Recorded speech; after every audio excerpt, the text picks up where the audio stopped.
रवींद्रनाथ विद्यालयात शाडू गणपती कार्यशाळा उत्साहात पार पडली आहे। रवींद्रनाथ विद्यालयात पारंपरिक शाडू मातीपासून गणेश मूर्ती तयार करण्याची एक प्रेरणादायी कार्यशाळा उत्साहात पार पडली आहे। या कार्यशाळेचे अध्यक्षस्थान संस्थेचे अध्यक्ष ॲडव्होकेट श्री मनोज पिंगळे यांनी भूषविले।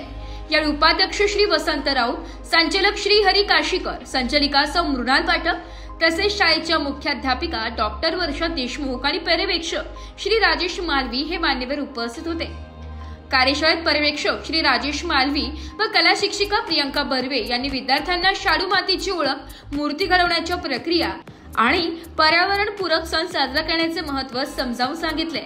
सर्व मान्यवरांनी विद्यार्थ्यांना प्रेरणादायी मार्गदर्शन केले आणि त्यांच्या कलाकृतींचे कौतुक केले। या कार्यशाळेत इयत्ता 5वी ते 10वीच्या विद्यार्थ्यांनी विशेष सहभाग घेतला। त्याचबरोबर अनेक विद्यार्थ्यांनी आपली सर्जनशीलता आणि उत्साह दाखवून पर्यावरणपूरक गणेशोत्सव साजरा करण्याचा संदेश दिला। ही कार्यशाळा विद्यार्थ्यांसाठी एक स्मरणीय अनुभव ठरली असून शाळेच्या संस्कारक्षम शिक्षण पद्धतीचे यशस्वी उदाहरण म्हणून तिची नोंद घेतली जाते। नाशिक लोकशाही न्यूज साठी कमलेश वाघ, नाशिक।